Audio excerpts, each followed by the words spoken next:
كده هقطع معاكم الخضار بعد ما سيبته نشف خالص ومفيهوش ميه نهائي. همسك بقى ايه كده السبانخ.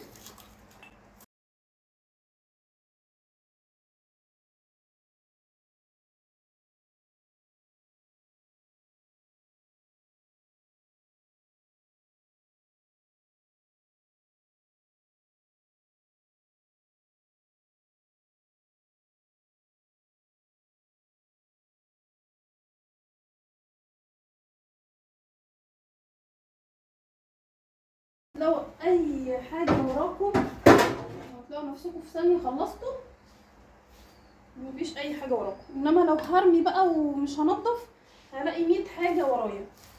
بعد ما اخلص حاجه هلاقي حاجه، انما لو اول باول كده زي الشاطرين كده اهو. دي السبانخ ودي الخضره خلصتهم اهم الاثنين. هوريكم بقى ايه عندي الاكياس دي اهي. انتوا لو عايزين تجيبوا الاكياس التانية دي برضو مفيش مشاكل، اللي تحبوه او المتوفر عندكم حطوا فيه. انا هحط على قد ما بعمل طبعا الوجبه بتاعتي.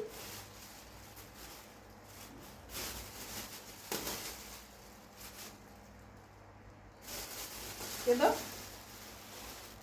بصوا بقى، احط كده على الرخامه وهضغط علشان اطلع الهواء.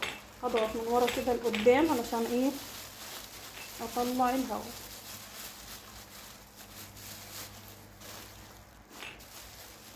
كده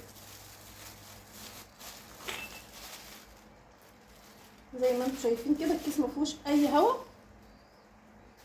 وهعمل بقى كل ايه الكميه اللي عندي دي هعبيها في الكيس. وكمان برضو الخضره هعمل كده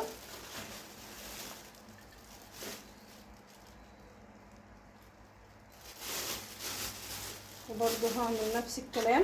هحط على الرخامه وهضغط عشان اطلع الهواء. برضو كده ايه اهو مفيش اي هواء ولا في اي حاجه. وبكده اكون عملت الخضار والسبانخ وخلصت الفيديو. هبقى هكمل انا بقى ان شاء الله مع نفسي الكميه هتبقى كلها زي كده.